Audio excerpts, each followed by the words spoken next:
Students, now relation is a table.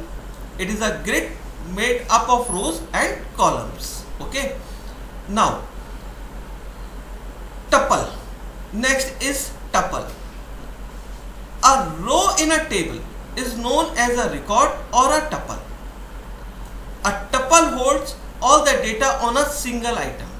बच्चों यहाँ पर ये जो सिंगल रो है, a single row, one Google active, this is a called tuple.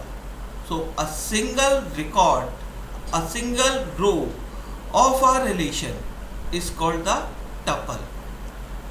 आपकी भी अभी जो एग्जांपल दे रहा था, टीचर्स ने जो मेंटेन किया था डेटा, उसके अंदर एक स्टूडेंट की कंप्लीट इंफॉर्मेशन, उसका नेम, उसका फादर नेम, मदर्स नेम, उसकी डेट ऑफ बर्थ, उसका टेलीफोन नंबर, वो क्या हो गया, एक टपल, एक स्टूडेंट की complete information is called the tuple. Now attribute, a single column of our relation, a single column, ये वाला, ये एक कॉलम, यहाँ पे customer ID, customer name, status, ये क्या है, ये एक कॉलम है, स्टेटस एक कॉलम है, कस्टमर नेम एक कॉलम है, कस्टमर आईडी कॉलम है. अ single column of a relation is called the attribute. A column of a relation is called the field और एट्रीब्यूट. ठीक है. नाउ सो समझ में आ गया, रिलेशन हो गया हमारी पूरी टेबल, टपल हो गया एक रिकॉर्ड, एट्रीब्यूट हो गया एक column. Now domain, all the possible allowable values for an attribute. एक एट्रीब्यूट पर जो वैल्यू अलाउड होती है, इसको देखो, समझो कि डोमेन है क्या. स्टूडेंट्स, जब आपने ये कॉलम क्रिएट किया कस्टमर आईडी, इस कस्टमर आईडी के अपने कुछ टर्म्स एंड कंडीशंस रखे. कस्टमर आईडी में हम जो वैल्यूज रखेंगे वो न्यूमेरिक वैल्यूज रखेंगे फॉर एग्जांपल. ओके. और न्यूमेरिक वैल्यूज का भी हमने एक रेंज डिफाइन कर दिया कि हम 2 डिजिट रखेंगे या 3 डिजिट रखेंगे. सो ये कस्टमर आईडी की हमने एक बाउंडेशंस कर दी, एक टर्म्स एंड कंडीशंस लगा दी कि यहाँ पर न्यूमेरिक वैल्यूज होंगी और वो 2 डिजिट्स की होंगी. So this is called domain. इसी तरह से कस्टमर नेम के साथ हमने एक टर्म्स कंडीशन लगा दी कि here we will store only the character type values, है ना. कैरेक्टर टाइप वैल्यूज में न्यूमेरिक वैल्यूज भी आ सकती हैं, टेक्स्ट वैल्यूज है. और इसके अंदर हमने एक कंडीशन लगा दी कि यहाँ पर हम नल वैल्यूज मतलब ब्लैंक वैल्यूज नहीं रख सकते. तो ये क्या हो गया, एक डोमेन हो गया. ठीक है. या इसकी हमने विड्थ फिक्स कर दी है कि ये 40 कैरेक्टर्स के हो सकते हैं या 50 कैरेक्टर्स के हो सकते हैं. तो ये एक जो टर्म्स और कंडीशंस लगा दी फील्ड पर, जो आपने एट्रीब्यूट पर जो टर्म्स एंड कंडीशंस लगाई, that is called the domain. So जो पॉसिबल वैल्यूज के लिए जो आपने मतलब आप बाउंडेशंस, कंडीशंस, आप इसको बोल सकते हो डोमेन्स, जो एप्लीकेबल है एट्रीब्यूट्स पर. ओके. नाउ कार्डिनेटली भी बोलते हैं, इसे एरिटी भी बोलते हैं, both are the same thing. Number of tuples या number of records in a relation, कितने नंबर ऑफ टपल हैं आपके रिलेशन में, या कितने नंबर ऑफ रिकॉर्ड्स हैं आपके रिलेशन पे, आपके टेबल पे. वही एग्जाम्पल, टीचर्स ने जो आपका रिकॉर्ड मेंटेन किया था, आपकी क्लास में 60 बच्चे हैं, 60 स्टूडेंट हैं, तो आपके टीचर की जो रिलेशन बना था, जो टेबल बना था, उसकी जो कार्डिनेटली है वो कितनी हो गई, वो हो गई 60 की. टप्पल और रोज, जो number of tuples and rows is called the cardinality. ठीक है. या इसको एरिटी भी नाम दिया, कुछ बुक्स में इसको एरिटी भी लिखा हुआ है. Okay. So now next is degree. Degree क्या होगी बच्चों, डिग्री होगी number of columns in a relation. Number of rows cardinality, number of columns is degree. अब इस टेबल की अगर आप डिग्री देखो तो डिग्री आ रही है इसकी 3, क्योंकि हमारे पास we have 3 column, customer ID, customer name और स्टेटस. ओके. तो हमारे पास डिग्री कितनी हो गई, 3. क्लियर. इसी तरह से आपके टीचर ने जो मेंटेन किया है, मान के चलो उसने रोल नंबर रखा है, नेम रखा है, class, section, date of birth, father's name, तो जितने नंबर ऑफ कॉलम्स है वो क्या चीज़ कहलाएगी, वो कहलाएगी डिग्री. ओके. सो स्टूडेंट्स, यहाँ पर अब मैं फिर से एक बार रिपीट कर रहा हूँ, रिलेशन, कंप्लीट टेबल, टप्पल, सिंगल रो या record, attribute, single column, domain, जो टर्म्स एंड कंडीशंस आपने एट्रीब्यूट्स पर लगाई हुई हैं वो डोमेन्स हो गए। उसके बाद कार्डिनेटली नंबर ऑफ रिकॉर्ड्स या नंबर ऑफ टपल्स वो कार्डिनेटली हो गई, और नंबर ऑफ कॉलम्स, जितने नंबर ऑफ कॉलम्स हैं आपके रिलेशन पे, आपके टेबल पे, वो क्या हो गई, डिग्री हो गई। अब ये अक्सर पूछा जाता है प्राइमरी की क्या होती है, व्हाट इज प्राइमरी की। ये पहले भी छोटी क्लासेस में आपने पढ़ा होगा। प्राइमरी की किसे कहते हैं? A uniquely identified attribute in a relation is called the primary key. मतलब एक ऐसी की जो यूनिक वैल्यूज रखती हो उसे हम बोलते हैं प्राइमरी की। स्टूडेंट्स, हर एक जगह पर जहाँ पर भी आप डेटा मेंटेन करते हो वहाँ पर एक एटलीस्ट एट्रीब्यूट, ऐसा एट्रीब्यूट होता है जहाँ पर आपकी जो वैल्यूज़ हैं वो रिपीट नहीं होती। देखिए, अगर आप स्टूडेंट्स की बात करो तो स्टूडेंट्स में भी उसका नेम में भी रिपीट हो सकता हो, फादर्स नेम रिपीट हो सकता हो, उसका डेट ऑफ बर्थ रिपीट हो सकता हो, maybe mother's name repeat हो सकता हो, लेकिन क्या कभी रोल नंबर्स रिपीट हो सकते हैं? नहीं, रोल नंबर्स कभी रिपीट नहीं हो सकते। ओके, हर एक स्टूडेंट का जो क्लास के अंदर रोल नंबर दिया उसका पर्पस भी यही है, रोल नंबर देने का, कि आपको आइडेंटिफाई कर पाए कि रोल नंबर 2 वही स्टूडेंट होगा, रोल नंबर 5 पर इंडिविजुअली वही स्टूडेंट होगा। तो प्राइमरी की एक ऐसी फील्ड जहाँ पर यूनिक वैल्यूज होती हो, that is called the primary की। और ये हर जगह पे जहाँ पर भी आप रिकॉर्ड मेंटेन करोगे वहाँ पर एक ऐसी फील्ड आपको रखना बहुत ज़रूरी है, क्योंकि आप उसी से आइडेंटिफाई कर पाते हो किसी को भी। हर जगह पर जैसे आप जब बात करो कि हॉस्पिटल में तो बैड नंबर होता है, बैड नंबर से आइडेंटिफाई किया जाता है। होटल की बात करो, जब होटल्स का डेटा मेंटेन करते हैं तो रूम नंबर से हम आइडेंटिफाई करते हैं। ठीक है, हर जगह पर कस्टमर की बात करो तो कस्टमर आईडी हो गया, प्रोडक्ट की बात करो तो प्रोडक्ट आईडी हो गया। तो हर जगह पर एक ऐसा नंबर, और जरूरी नहीं है वो कि आईडी हमेशा न्यूमेरिक होगी, ये अल्फा न्यूमेरिक भी होती है। तो आपको एक एटलीस्ट एट्रीब्यूट ऐसा जरूर रखना पड़ता है जब भी आप डेटा कंप्यूटर पे मेंटेन करते हो या मैनुअली भी मेंटेन करते हो, कि यहाँ पर यूनिक वैल्यूज हो, और जिस फील्ड पर यूनिक वैल्यूज होती है उस फील्ड को हम बोलते हैं प्राइमरी की, उस एट्रीब्यूट को हम बोलते हैं primary key. A uniquely identified attribute in a relation is called the primary key. Example दिया है रोल नंबर, ठीक है ना।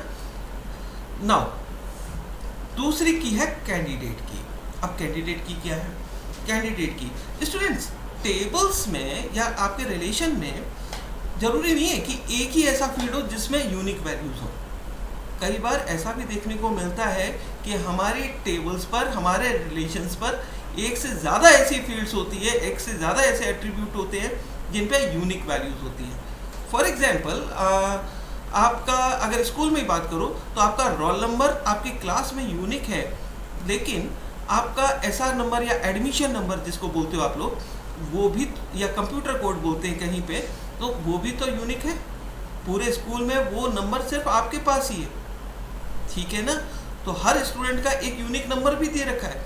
तो जब टीचर मेंटेन कर रही है अपने रिकॉर्ड को, तो वो उसके अंदर आपका रोल नंबर तो लिख रही है और साथ में आपका एसआर नंबर या एडमिशन नंबर या कंप्यूटर कोड नंबर भी तो लिखते हैं। तो अब टीचर के अगर रिकॉर्ड में देखो तो दो ऐसी फील्ड है जो आपकी प्राइमरी की तरह से काम कर सकती है, प्राइमरी की तरह से एक्ट कर सकती है।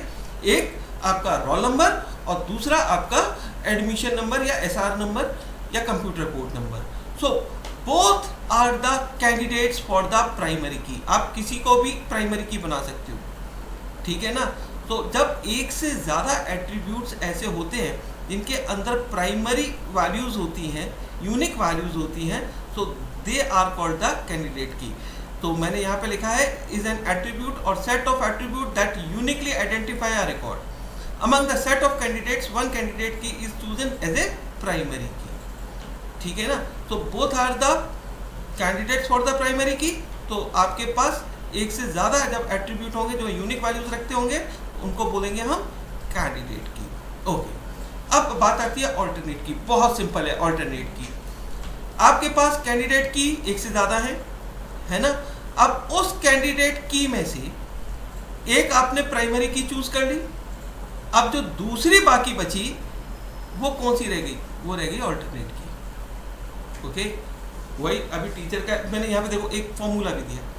कैंडिडेट की में से प्राइमरी की माइनस कर दो तो जो बच गई वो कौन सी बच गई, ऑल्टरनेट, वो ऑल्टरनेट है फॉर द प्राइमरी की, है ना। अभी जो टीचर वाला एग्जांपल ले रहे थे कि जिसके अंदर आपके पास दो एट्रीब्यूट थे जिन पे यूनिक वैल्यूज थी, एक तो रोल नंबर यूनिक वैल्यूज थी, एक आपका एसआर नंबर या एडमिशन नंबर आपकी यूनिक वैल्यूज थी। अब उसमें से टीचर ने जब अटेंडेंस ली तो वो रोल नंबर के अकॉर्डिंगली, तो अब आपके पास जो दूसरी फील्ड बची जिसमें यूनिक वैल्यूज थी, जो एडमिशन नंबर या एसआर नंबर, वो आपकी क्या हो गई, वो आपकी हो गई ऑल्टरनेट कीज, ठीक है ना।